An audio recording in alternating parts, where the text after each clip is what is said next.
Imagine being called out in class, not to be praised, but to be humiliated.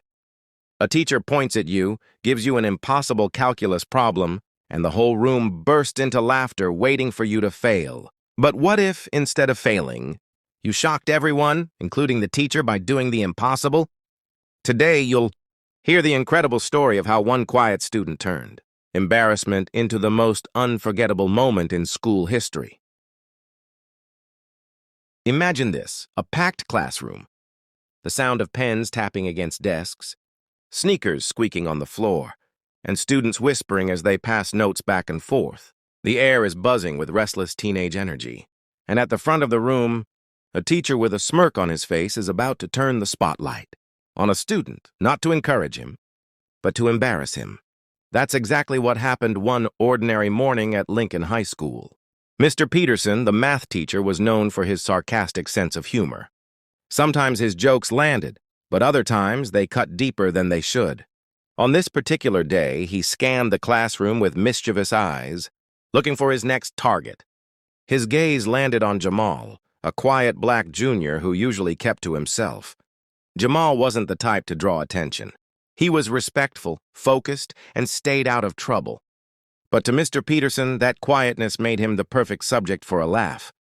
With exaggerated flair, the teacher turned to the chalkboard and began scribbling a massive, complicated calculus equation, something far beyond the level his students were currently studying. The chalk squeaked loudly as he finished. Then he turned around dramatically, arms folded. "Why don't you come up here and solve this for us, Jamal?"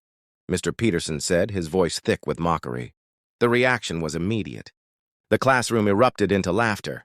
Some students doubled over in their chairs, slapping their desks, convinced they were about to watch a disaster unfold. Others shifted uncomfortably, recognizing that this wasn't just a harmless joke, it was a setup. Jamal sat frozen in his seat, heat rushing to his face as he felt dozens of eyes on him. Whispers darted across the room. "Man, no way he's solving that. This is going to be hilarious. He doesn't even talk much. What's he going to do with calculus?" Meanwhile, Mr. Peterson leaned back casually against his desk, arms crossed, clearly expecting Jamal to stumble and fail in front of everyone. But instead of shrinking under the pressure, Jamal drew in a steady breath. He pushed his chair back and slowly rose to his feet. His steps were calm, deliberate. He didn't say a word as he walked to the board, picked up the chalk, and stared at the so-called impossible problem. In that moment, the laughter faded just a little. Something about Jamal's steady eyes hinted that what was about to happen might surprise them all. At first, the classroom buzzed like a hive. Chairs creaked, pencils tapped, and laughter filled the air as Jamal faced the board. To his classmates, it was a comedy show about to happen. To the teacher, it was a staged humiliation.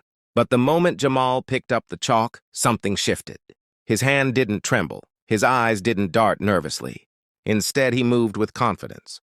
He began writing, carefully, neatly, and with a precision that immediately silenced the nearest giggles. Step by step, Jamal broke down the monstrous calculus equation. What looked like chaos on the board just seconds ago began to take form under his guidance. He factored expressions, rearranged terms, and simplified with ease, his voice calm as he explained each step. He wasn't fumbling or guessing. He was teaching. The laughter began to falter. A hush swept through the room as students leaned forward, trying to follow along. "Wait," one whispered. "He actually knows what he's doing." Another muttered under their breath, eyes wide, "No way. This is insane." And then came the comment that spread through the room like wildfire. "Bro, he's smarter than the teacher." Jamal didn't stop. His chalk moved smoothly across the board, and with each line he wrote, the tension in the room thickened.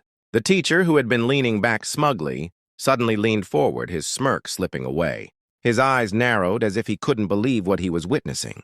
Minutes later, Jamal reached the final step. With one swift motion, he circled the correct answer. He placed the chalk down carefully, almost ceremoniously, and stepped back. The room froze. Absolute silence. The kind of silence so heavy you could hear the hum of the fluorescent lights above. Every single student stared at the board, then at Jamal, then back at the board again. And then it happened. From the back row, one student began to clap slowly. Another joined in. then another. Within seconds, the entire room erupted in thunderous applause, cheers, and even whistles.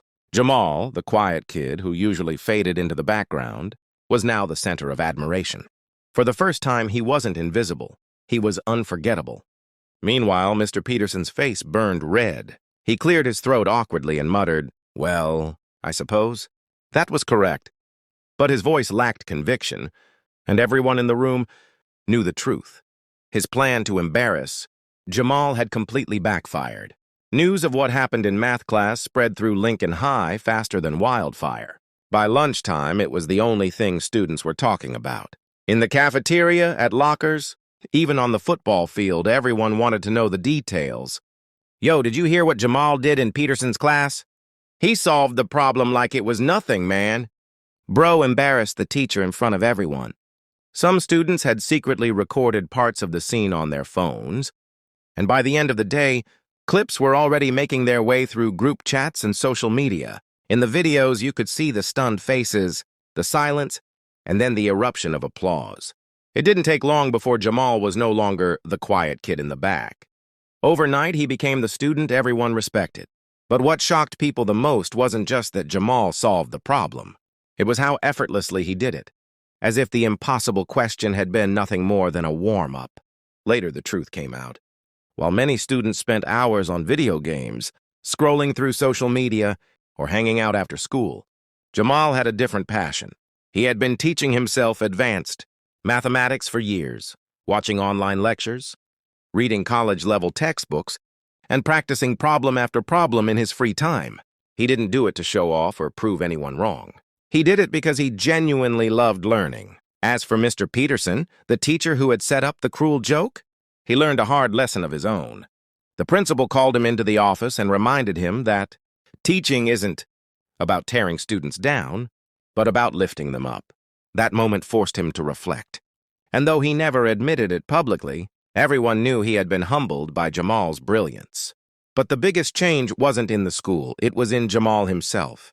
For years, he had kept his talents hidden, afraid of standing out.